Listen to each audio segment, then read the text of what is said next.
Good morning. What a response yesterday when I shared that photo with me and the two Ohio DOT officers yesterday.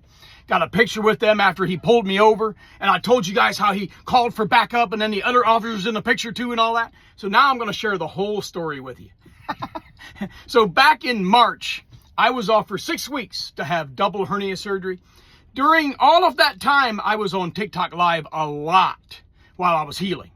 Well, this DOT officer, Virgil, he was on there commenting on my live every day. And well, we went back and forth, some humor, some dad jokes and stuff. And my wife says, hey, Officer Virgil, would you hold my husband accountable when he gets back to work? She used to be a dispatcher, and she knows how truck drivers sometimes just hop in and go. They don't check nothing. You're supposed to do a pre-trip and a post-trip inspection on your equipment, truck and trailer. So she said, when my husband goes back to work, how about you hold him accountable and pull him over and inspect his stuff, make sure he's doing his job right. Ever since I returned back to work after that surgery and was all healed, I've been looking for him because he said his area is on Interstate 71 at mile marker 193 in that area. So I always look for him. I could not find him nowhere. So yesterday I was sent home empty, no load available there in our terminal in Akron, Ohio.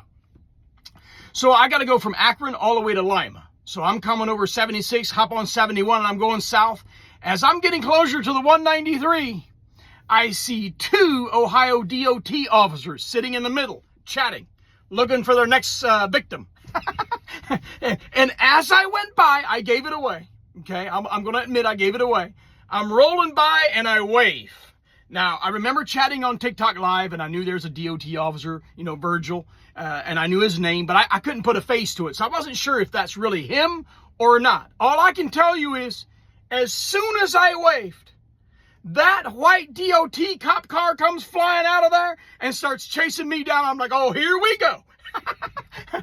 I knew exactly who it was going to be. And so I took that little rest area deal there and pulled in there. And sure enough, he lit me up and he come across there and pulled off. And then he radioed the other guy and the other DOT officer came up. I'm sorry, I forgot your name. Your coworker, I forgot his name. And so they both come up and we just had a beautiful conversation. It was awesome, and that's where I got the picture. But anyway, I just wanted to share that with you guys and share the whole story of how all that unfolded. And if you want more of my story, testimony, how it was for me growing up Amish and how I eventually became a truck driver. I only had an 8th grade education. I had to go get my GED, and then later I got my CDL. And that whole story's in here in my book. My whole story's in here. EliYoder.com, and it's available in all the online bookstores like Barnes & Noble, Books A Million, and even Amazon.